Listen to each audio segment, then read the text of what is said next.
Well, Tom, this question of what value does your work provide beyond making money to pay for your life? I mean, we know the stats, and I think anybody would be aware if you have work that means more than a paycheck, if it has any purpose, if you care about it, if you enjoy it, it makes your entire life better. Statistically, we see people make more money at that, and I think that goes into the face sometimes of the thought of, well, you get a good job over here, but if you're going to do what you like, you're going to have to take a pay cut. We hear those stories sometimes, but statistically, that's not it.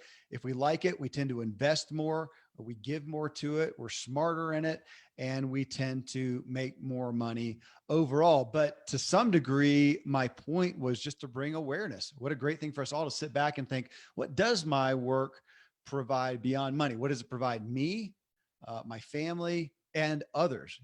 Ultimately everything we work at provides a product or service to somebody. What is that value? And this, I mean, my gosh, you're kind of like me. Your life, you've probably never really known anything different than that, have you? Not really. I worked in a few different jobs before I came on with the company, and that was 34 years ago, about when I started working. Of course, I feel like I was born into personal development, motivation, success, training, Yeah. speaking, all of that. So yeah, I can't really even remember back to when I was doing something different. Well, and it was a gift that I can say that I experienced as well. I never knew my father to work at anything that he wasn't interested in. He always owned his own business. He was always interested in it. Either it was fun or he saw an altruistic purpose or whatnot.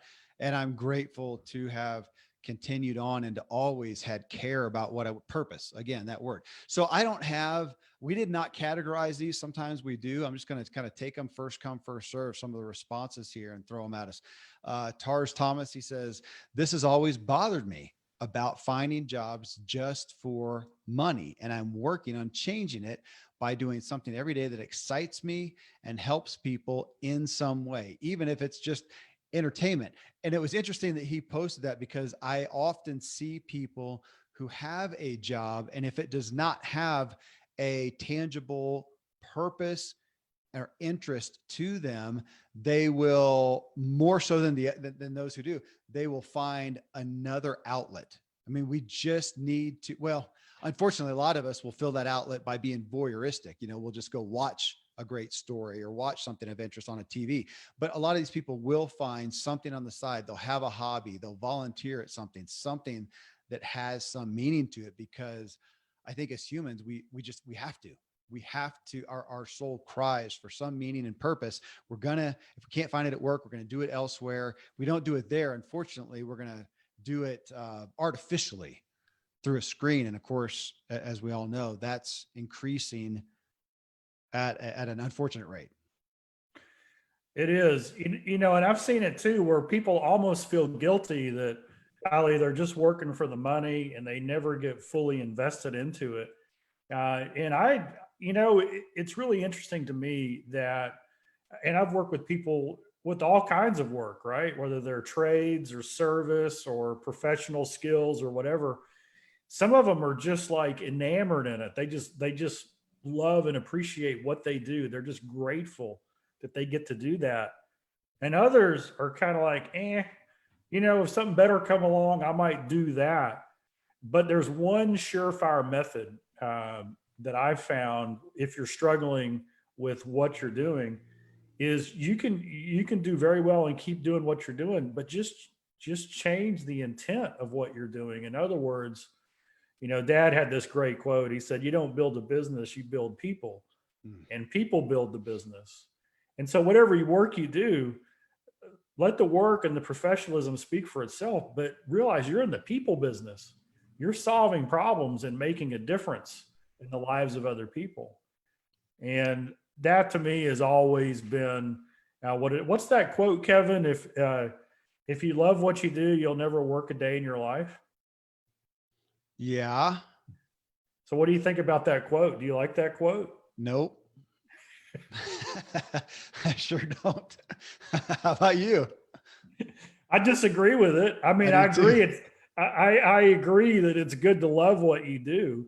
Yeah. But here's another thing: is they did a survey. I think I heard this from Rabbi Daniel Lappin, where they they took a bunch of people who were like in their 80s, right? They had a long, successful career, but these were people who were, garbage collectors Yeah. and, just kind of the, very meaningful work and important for society, but not work that people would say is on the, on the prestige totem pole, right?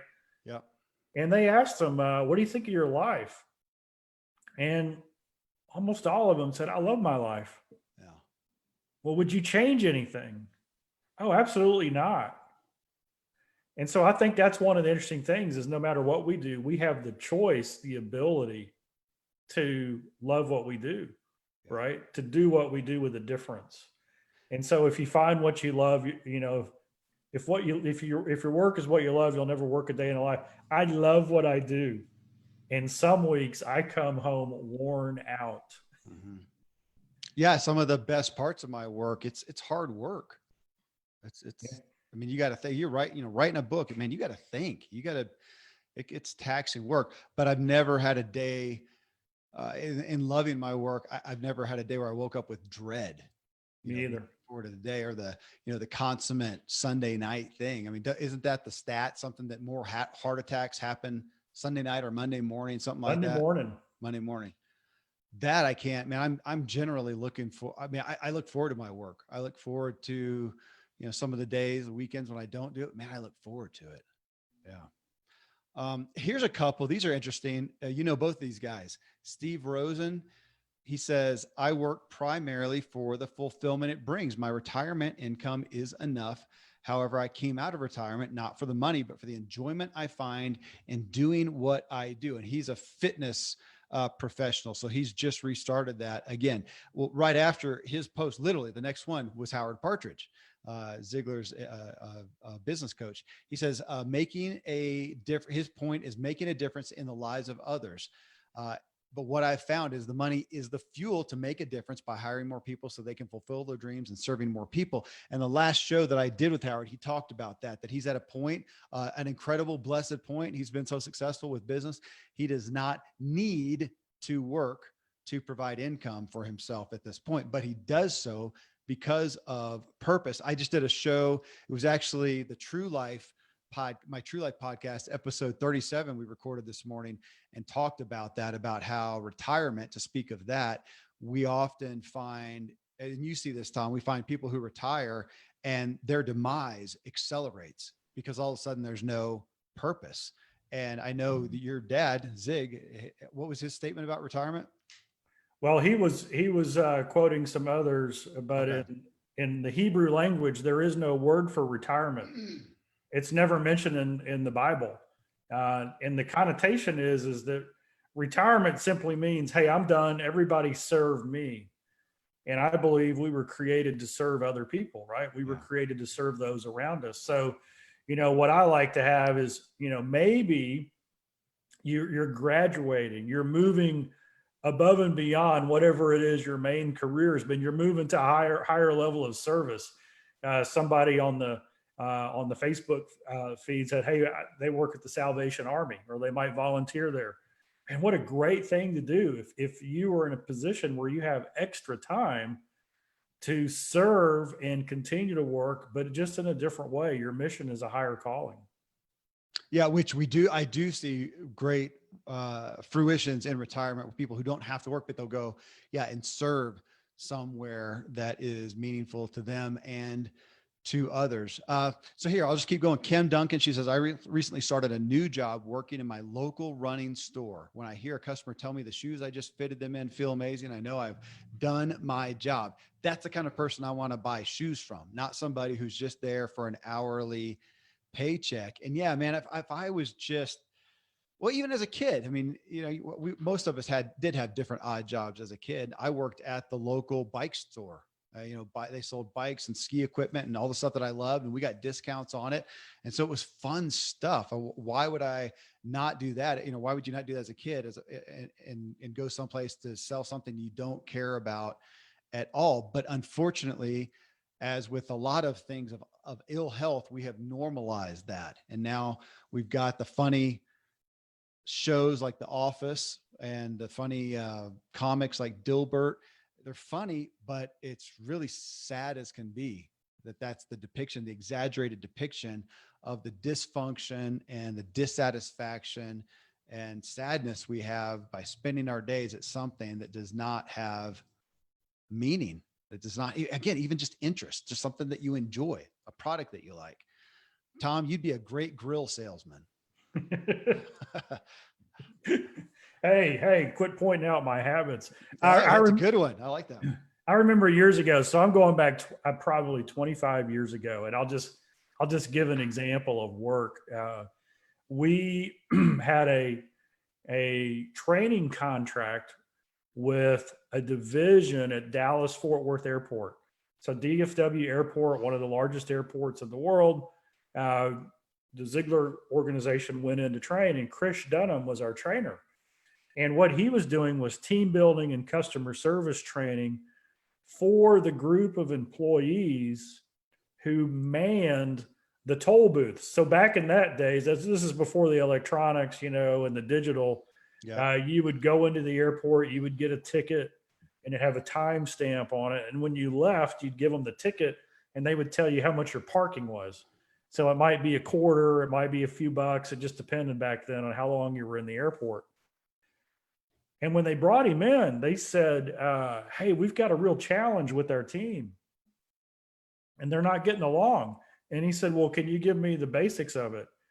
And they said, well, we've got 50-50 employees. We've got 50% of the workforce are Americans. They were born in the US, they've been here. And then we have 50% of our workforce are immigrants. They're legal immigrants. They've come from other countries. And he said, our working conditions is Texas, it gets hot. It's like 100, 110 degrees in the summer outside, and it gets cold in the winter. And these little toll booths, the door's always opening, and it can be a little unpleasant. And so the problem is, this person said, is that our native born American citizens, they complain all the time. Yeah, I knew where that was going. Yeah. They complain all the time because the weather's bad and people are angry and all these issues. And the people, the immigrants from other countries, they love the job because in their mind, they've got their own private office and they get to talk all day long to different people. And so the point is that isn't it amazing how our view of what we do will literally increase or sabotage the satisfaction we get in what we do. Yeah. And it's just a matter of perception. Well, speaking of absolutely. And that goes in line too with just, what's the stat, Tom, on an immigrants are far more X amount likely to become millionaires in America than Americans. Yeah. It's like legal immigrants, because that's the only one. The stats on. I think it was like 3 times more likely to become a millionaire. Yeah. And it's because people who come to the United States from other countries, they know we're the land of opportunity. They know that there are fewer barriers to going through and achieving what it is that they want. And that's the other thing is why do you work in the first place? If you let the why you work fuel what you want, and people from other countries, they're usually coming here. Their why is to create a better life. Their why is to bring their family up with them, to have extra left over, to send back, or to invest in a home here, to raise the standard, to get their kids the right kind of education. And so their work motivation is driven by a big why. And when the why is front and center, that generally changes how you do your work. In other words, if you've got a real compelling why, then your work is going to show that and your quality of work is going to be higher. If on the other hand, you kind of have that entitlement approach of, hey, why do I have to work? This isn't fair. Is this the only job I could get? Then that attitude is going to show through in your work, and the ability for you to progress and get promoted and move into the things you love to do or want to do more are going to be hindered. You talking about us talking about immigrants in that. So we knew I were talking about high altitude and oxygen and all that kind of stuff earlier too. we went through a few years of some elite athletes coming to our home up in the mountains to do altitude training, and they were Ethiopia. They were most of them from Africa, Ethiopia, Kenya, whatnot, that were training with our Army's program. I forget what it's called. It was the whatever it's what the Army has them come in. They join the Army and are part of that, and then run for America, in the Olympics. But we're used to seeing these Kenyan runners just, dominate.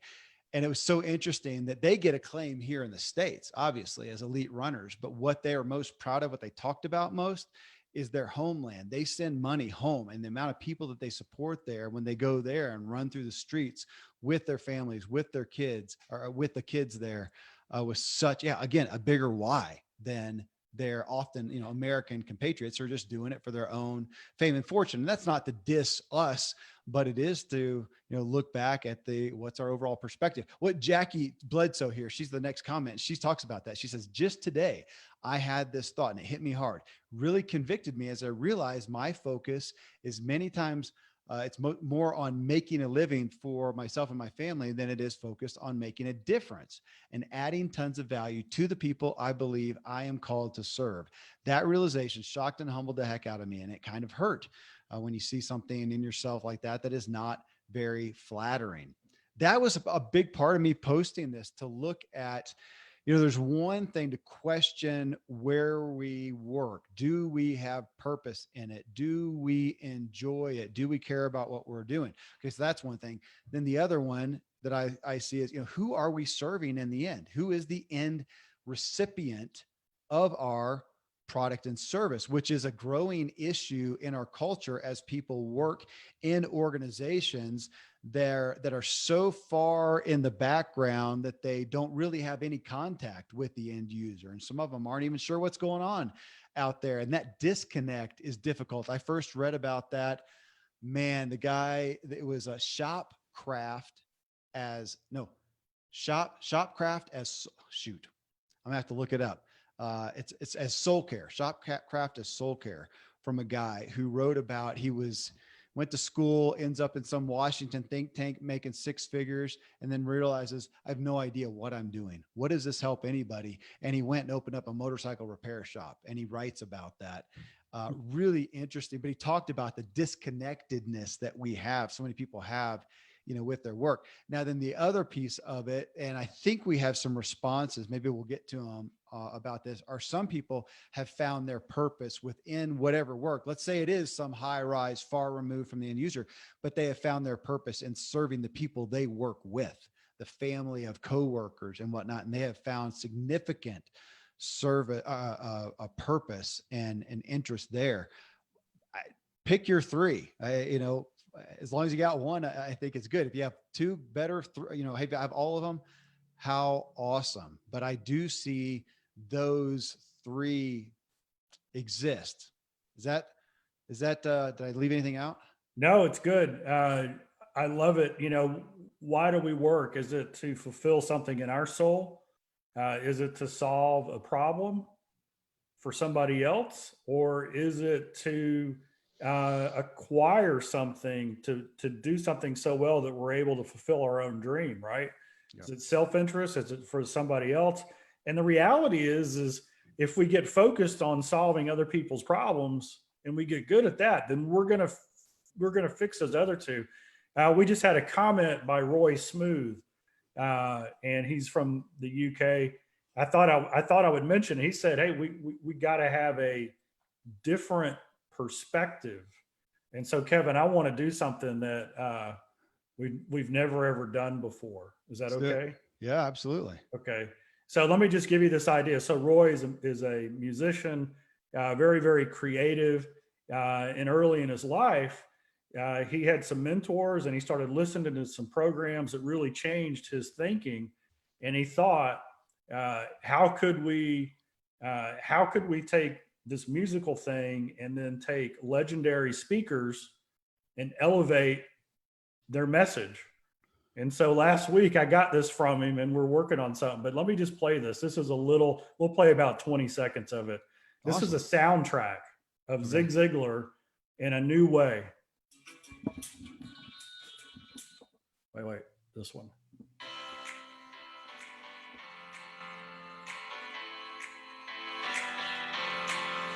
In 399 AD, St. Augustine wrote, "People travel to wonder at the huge waves of the sea, at the long courses of rivers, at the vast compass of the ocean, at the circular motion of the stars, and they pass by themselves without wondering at all." Isn't that crazy? And you're going to hear me do over and over and over. And I'm going to keep reminding you, you weren't born to win. We're gonna pump that in so many times that there'll never be any question about it. You were born to win. We're gonna pump that in. You were born to win. All right, I just had to throw that out there. There's some new drive time inspiration. I'm telling you, man, I've been listening to that regularly for the last week, and it gets me going.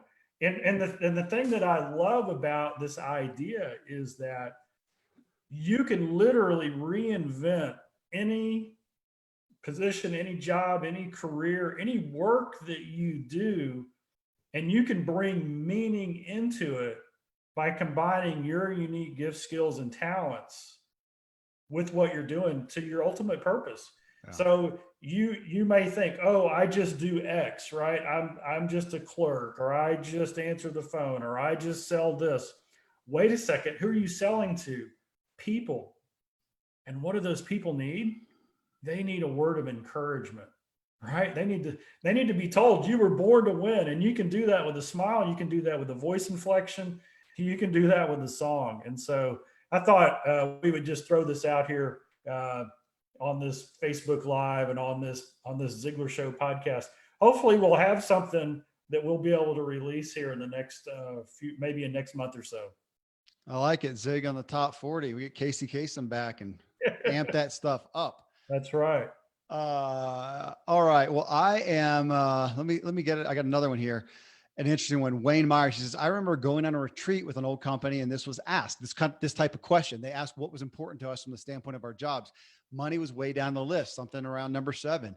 Things like knowing we were making a difference, time off, and other simple things were up there on the top. My current position is one where I get to serve others and inject hope into situations. I am a financial coach. Well, yeah, I mean, lots of studies have been done on that. You know, I think appreciation, being appreciated in our work is really high up on the list.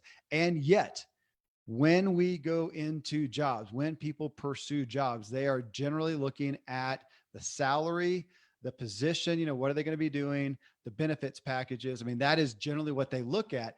And it flies in the face then of what we say we care about as stuff gets in. And how many times have we heard that where somebody, oh my gosh, I landed the great job. And then you talk to them 30 days later and it stinks because of X, Y, Z. And it's usually the environment. When we don't think to do that. I mean, these kids these days go in and look for a job and they get one with a company and they never consider, hey, what a great question. So where would I be working? Like literally, where would I be sitting amongst what type of people? What are they doing? And how great would it be to go in and to go say, gosh, these are going to be my coworkers. Could I talk with one of them? Ask them, what's the environment like here? And the guy says, man, they pay great. It's the most oppressive place I've ever been to. Free donuts, but other than that, terrible. Well, that's good to know, but we don't do that. And now they do have in recent years, they have the Glassdoor. Is that the company? It's something like that. It's it's something like, I think it may be Glassdoor. I'll have to look it up here. And it's a place where people, employees go and talk about a place of employment where you can find that out. So it is what people care about. But man, it's still so low when we go into a job to ask those questions. And hey, Tom, I'm going to throw it to you on that. But to come back to, I was trying to figure out that book earlier. It's Shop Class as Soulcraft by Matthew Crawford. Book came out in 2010. I read it. I recommended it to so many people. Such an interesting take on the value of work, where we find value of work, and the disconnectedness we often have in the workplace, and how that affects us. And he ultimately says he feels like he gets much more intellectual stimulation working in his shop with old motorcycles than he ever did in the highfalutin, think tank that he got involved in. So, go ahead. Seth Godin, kind of one of his themes, one of the things that he constantly goes over is art, craftsmanship. Whatever you do it with craftsmanship, do it with art, do it at a different level for a higher purpose and a different reason than what everybody else does. And when you pursue that in your work, whatever your work is, then you elevate and you differentiate. You bring yourself. There's no better feeling, whether you're an athlete coming off the field or off the track, or you're in work and you come home and you go, you know what? I gave it everything I had today. 110, 100% all the way through. Yeah. And it's, what do they say, is a job well done is its own reward. There is a lot to be said for that, but we're people, right? And so we want recognition for what we do as well. That's why people stay where they're appreciated. They stay where they're recognized. They stay where they're respected. And so if you're in the workplace and you're a leader, maybe you're the owner or you have a team of people, and that's the greatest thing you can do.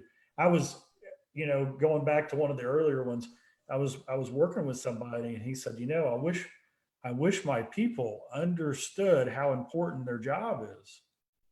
And I said, what do you mean? And he said, well, we do refrigerating and cooling in manufacturing plants and hospitals, and it's pretty sophisticated work. So these technicians, they're kind of in the background, right? They're in the part of the building that nobody sees, and they only get noticed if things go wrong.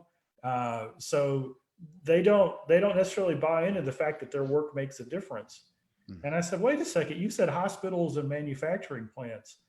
He said, yeah. I said, well, what happens if their job goes wrong? Will it break down? He said, yeah. So if the cooling system in a hospital, if the refrigeration system in a hospital breaks down, what happens? And you could just kind of see the smile on his face. And he said, well, yeah, that could be a real problem. People could die. And I think that's another thing, is we don't step back for a minute and really realize the benefit that we provide others when we work. And when we do, that should let us smile a little bit more, to know that somebody's going to sleep good tonight. Somebody's going to get home on time. Somebody's going to have that little extra peace and security in their soul. Somebody else was talking about they work with autistic kids, helping teach them, man, what a difference that could make, for that whole family that you're supporting and helping somebody grow to their potential. These are amazing things with benefits that can never be calculated in dollars and cents. Yeah, I saw that. Alicia Neat on Facebook says that I'm a paraprofessional in an autism class of 8 boys at an elementary school. I don't make a lot of money. As a matter of fact, I'm so underpaid, I don't even meet the qualifications for a government funded apartment. Well, that's tragic that sometimes some of the most meaningful things don't pay as well. And that's indicative of a lot of things. But my gosh, yeah, the fulfillment. I have met so many people so much more fulfilled in a job like that they care about. May not pay well. And then so many people making great money that loathe their jobs, and it's to the detriment of their relationships and health and the whole thing. Such a significant issue. Dustin Fluke here, he said, you know what, let me read this, but then I want to pull out something that you said. Dustin, he says, I roast coffee. So knowing that people can have real conversations and moments of connecting over a product I create brings me a joy that's often unknown. We also contribute sales of 1 bag of coffee to a meal for kids in the Dominican Republic through Trash Mountain Project. So it's almost a double bonus giving back. There are days where it's real work, but oftentimes it doesn't feel like it because I'm able to do something I love and I am very passionate about it. If there's somebody listening right now that looks at their job and says, you know what, outside of the paycheck, I don't like the people that I work with. I don't like them. I don't want to like them. I don't like my boss. I don't like my manager. I don't care about the product or service. I don't think it's really benefiting anyone. And I'm sure there's some job out there that has a product or service where you could look at it and go, gosh, how does that really, benefit anyone in some significant way? I appreciate, I'm going to uphold and honor you for doing what it takes to provide for yourself, provide for your family, for that income, but that is not a way to live your life ongoing. So to do that for survival mode while you look for something that's going to benefit you and others more, that's great. Don't make it a long-term project. And yeah, for everybody right now to look down and go where, or to pen and paper and go, my gosh, where is the value? What am I doing? What am I doing to help someone? And again, it doesn't have to be super altruistic. I mean, you and I know, Dave Munson, owner of Saddleback Leather Company. How is his product in and of itself serving the world? Well, he designs and makes really high priced leather bags. They're not essential. They're not a necessity. This did not make the essential list for COVID-19, these leather bags, but he loves doing it. He loves it. It's fun. He loves employing tons of people. They have fun. He takes care of them better than other people do, their employees. And he takes the proceed, the resources of time and money that it affords him. And he and his wife go over to Africa. And I don't even know how many institutions and schools and people that they support over there. So for them, man, it's a whole circle of purpose and caring and fun and enjoyment, even though the product in and of itself, it is not serving or saving the world, I should say. It's not, but that's okay. They know how it makes sense to them. And I know a lot of people who work at stuff, man, it's just fun for them and they do a great job. I want to go buy the product from them as opposed to somebody who sees it as just a paycheck. Yeah, so Dave Munson, because I have a couple of his items and they are top notch. One of the things that he does so well is he builds a store. Yeah, there's one. That's an old one. It's a good stuff. They have 100-year guarantee, and one of his marketing lines is your grandkids will fight over it someday. Yep. They'll fight over it when you're dead. They'll fight over it when you're dead. Yep. But the point is he crafts it where when you invest in this product, it's like you can see generations of memories starting to happen. Well, that's an emotional benefit. And you know what? It is a little bit more money on the front end, but it's not disposable. I mean, this is going to go on forever. So over generations, what's the cost of it? But the big win to me is what you just said, is all of the other communities that they intentionally support in the process, from the craftsmen of Mexico to everything that they do. And the person who you mentioned earlier who roasts the coffee, I mean, come on, nectar of the gods right there. Is there any higher calling than that? I'm not sure that there is, Tom. Man, that's great. Well, on this note that we're talking about here, Brian Lynchard, and I appreciate his candor. He says, honestly, I don't find a great deal of fulfillment or interest in my work, but the hours are low enough and flexible enough and low stress enough to allow me to do other things where I do find value and fulfillment. But my job is good. I will not complain about it at all. To that, I would say, how much better would it be if he did find more value and fulfillment in it? But there's a personality issues in there. And some people don't want a high stress job. They want to go in, do what they know how to do it well, not be stressed out. And then if it does provide them the resources, again, time and money primarily, to go out and do other things that they enjoy, as opposed to, let's say, here's a work with a lot of meaning and fulfillment, but it's a little more taxing. They're a little more worn out afterwards. They don't have as much time to go invest there.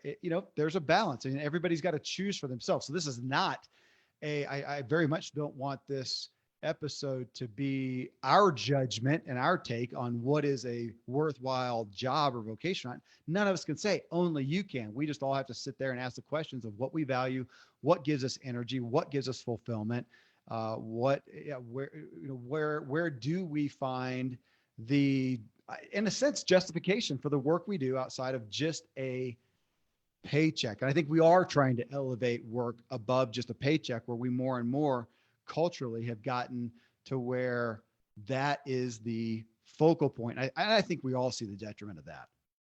Yeah, I've got a great story along that line because I totally get it.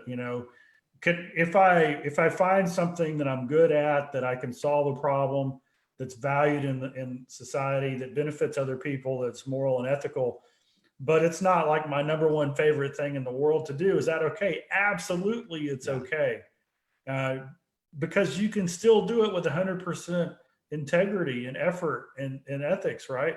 So one of my friends over in Holland, he was telling me about, I believe it was his father-in-law was a dentist, and his he said, I had a crisis when this was in his career, and he said, I'm spending my whole life serving other people, and I never see my family. Hmm. Anybody ever had that situation where you're basically giving your soul to your job and it's robbing it, right? Yeah. And so this is what he did. He made a decision. He said, you know what? I am going to make a commitment that every time my kids are home from school, I'm home too. So he basically said that his dental practice hours were going to be the same as when his kids were in school, right? And so he goes to his accountant because they got to plan out the budget.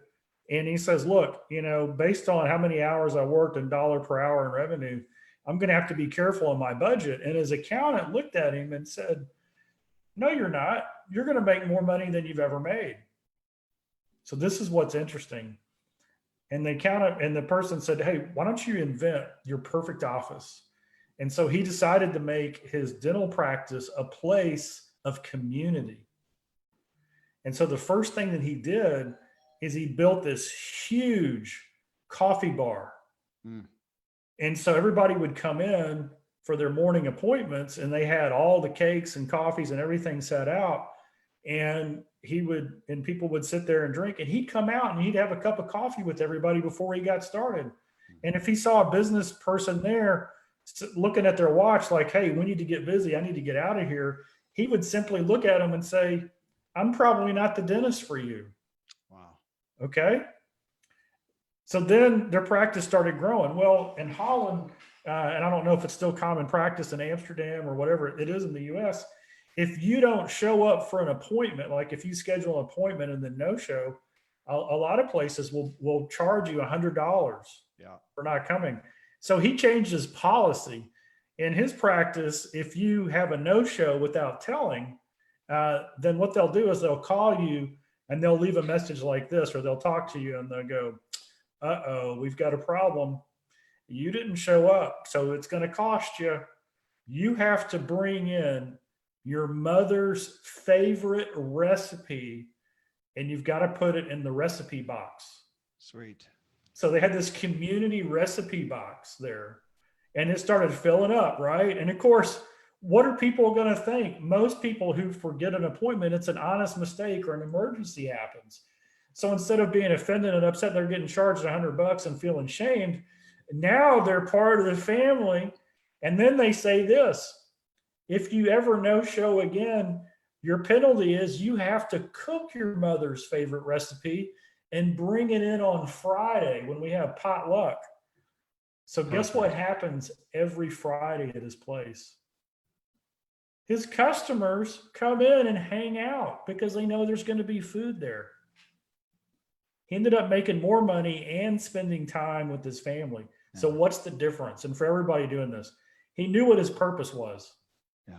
His work was simply providing for his purpose, and his purpose was his family, his faith, and everything else. And he said, you know what? Why can't I love the people I work with the same way that I love people that I do life with? And so he started treating his patients like friends, like family. Yeah. And if they didn't want to do that, that was fine. He just said, hey, I'm not the right dentist for you. So anyway, I understand that a lot of times we do things it's not our number one choice because it's a necessity, but we can always choose how we do that and bring value above and beyond what it is. And that'll bring meaning to our life. Well, we're back to goals. And so how many people have listed out ever? And if you haven't, you can do it right now. List out, what would you like to have from a job? What would you like to have? And if money's at the top, it doesn't matter where it is. I mean, I don't think any of us want to or will work for free. So put money in there and put how much, whatever, but what else do you want? We just don't do this. And if you don't have it now, how can you get it where you're at?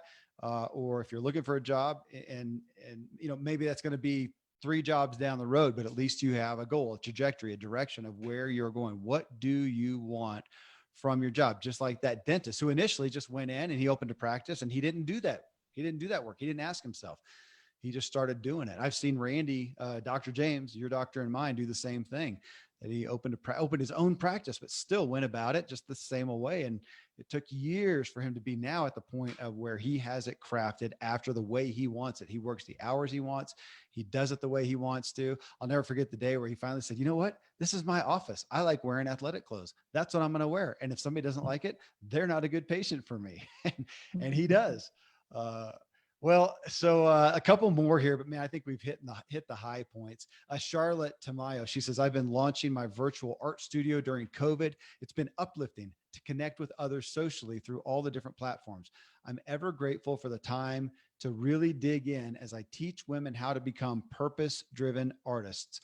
The most exciting part of my work is transforming an inspired, crafty person into one that shines God's love from the inside out." I mean, Tom, how many people do you know with jobs, but I would say even more so as entrepreneurs, who they have a product or service, good product or service, something they believe in, but you find out it's really just a means to an end. It's a front almost, to put it that way. It's a front for them to love on and serve people in a specific way.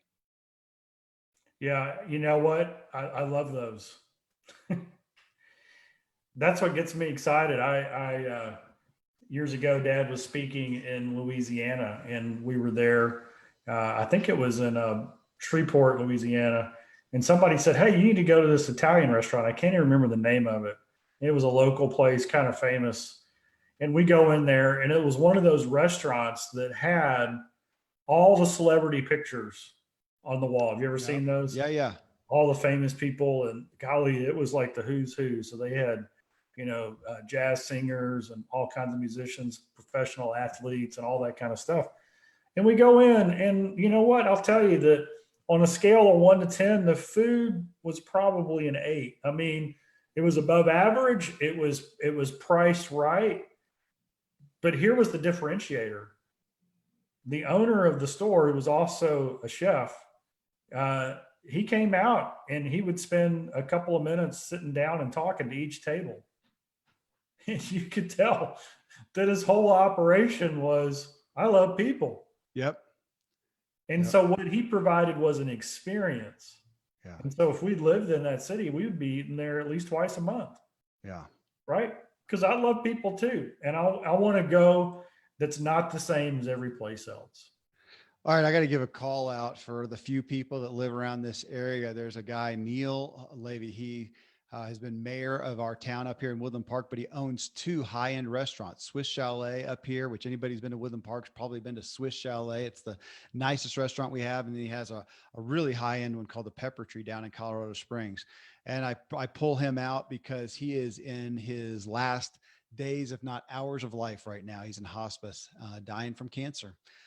He was a fit, virile guy a year ago, and he is. But that was him, Tom.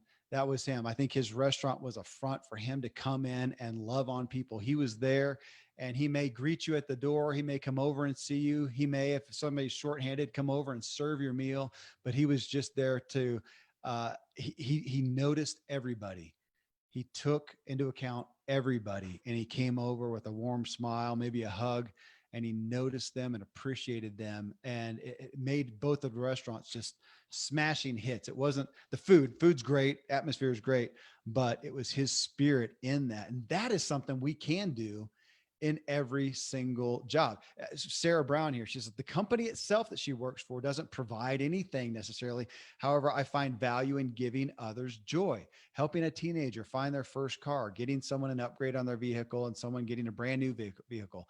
Their smiles and joy make me smile. I sell luxury vehicles, Lincoln, Volvo, Mercedes-Benz, as well as pre-owned vehicles for a small family-owned and operated company in Mansfield, Ohio, which was the place of my childhood. It's where my grandparents lived, was there. And, again, is there any, if we're in a job where there's other people, there is the chance, whether it's coworkers or customers, to be a light in somebody's life.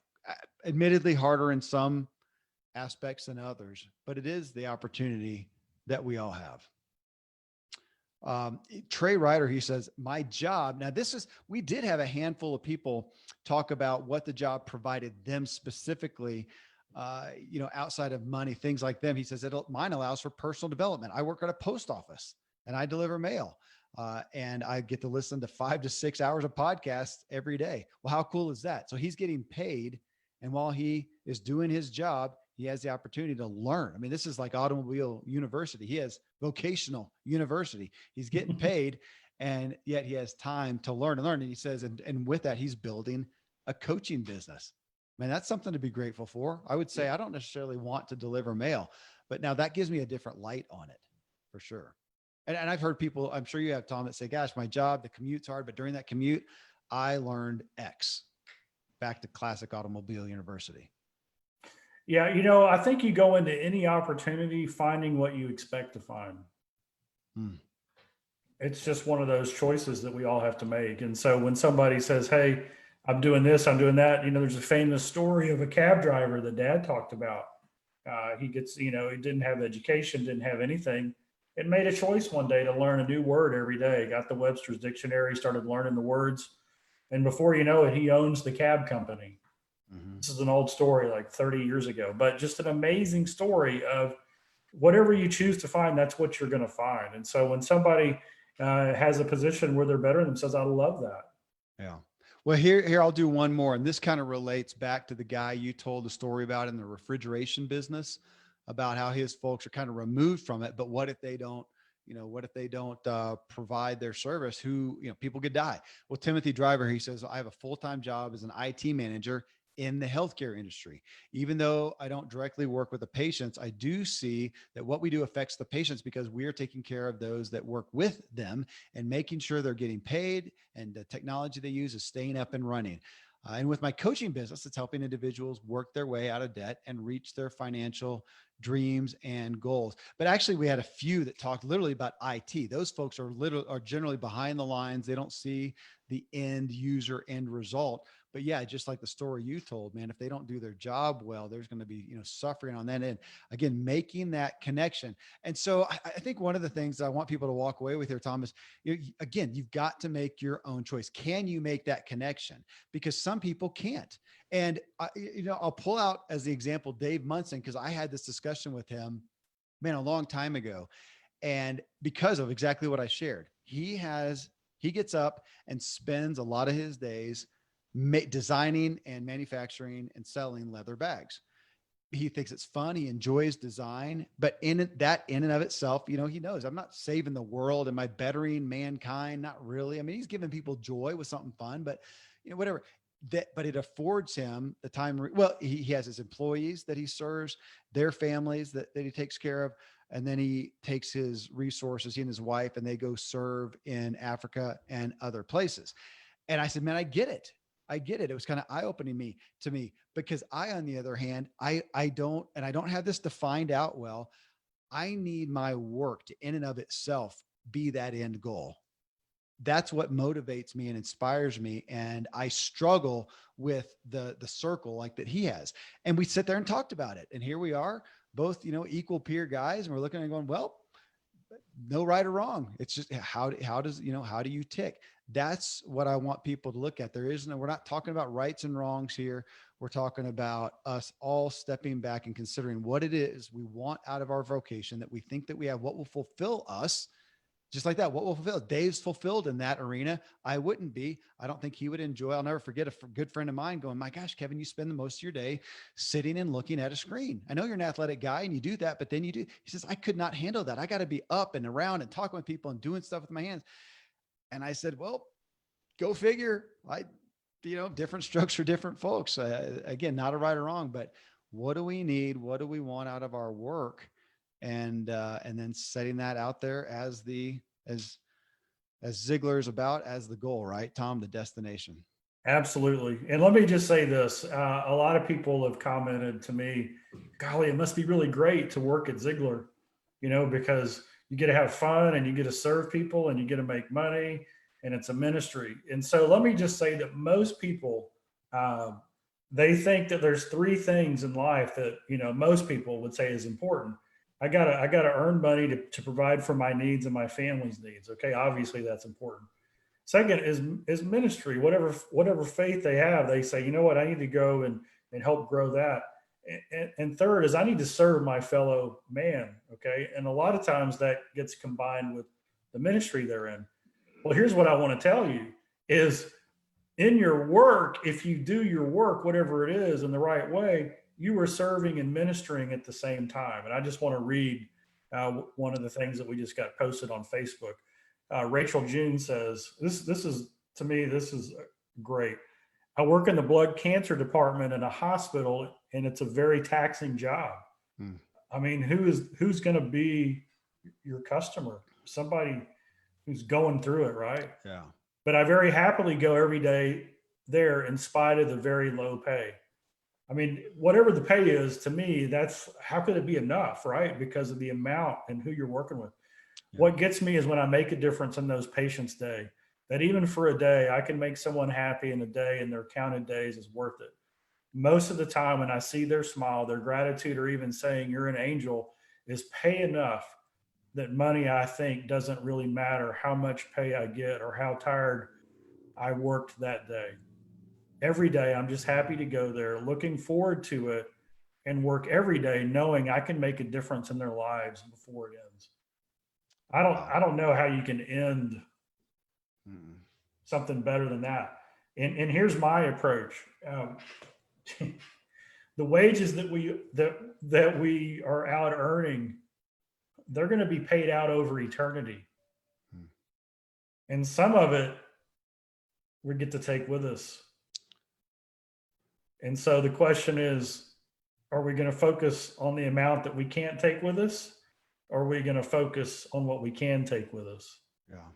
Right. And that's work with a purpose. And so that's awesome. Hey, well, here's a good ending. And I know you know this one, and a lot of people have heard it, but it's a great one to, again, just consider. This is the quote: "If a man is called to be a street sweeper, he should sweep streets, even as Michelangelo painted, or Beethoven composed music, or Shakespeare wrote poetry. He should sweep streets so well that all the hosts of heaven and earth will pause to say, here lived a great street sweeper who did his job well." And I can hear some kid, who's flipping burgers somewhere, somebody doing a job going, really? Seriously? But why not have excellence in what you do? Be the best burger flipper with the cheeriest smile, who cares about his coworkers more than other, who cleans up when nobody else sees, and he's doing it unto God. I do think about that, Tom. If I am working unto God, I'm a human here on this planet. Today is the only day that I know that I'll have this next moment. And I am being watched. There is a videotape on me. It's called My Creator. And am I working and putting a smile on his face, making him proud, doing it to his glory? Man, that is convicting. And if I'm in a place I can't do that, I need to find a way to get out of it. Amen. All right, let's go sweep some streets. You got it. Figuratively speaking. All right, brother. All right.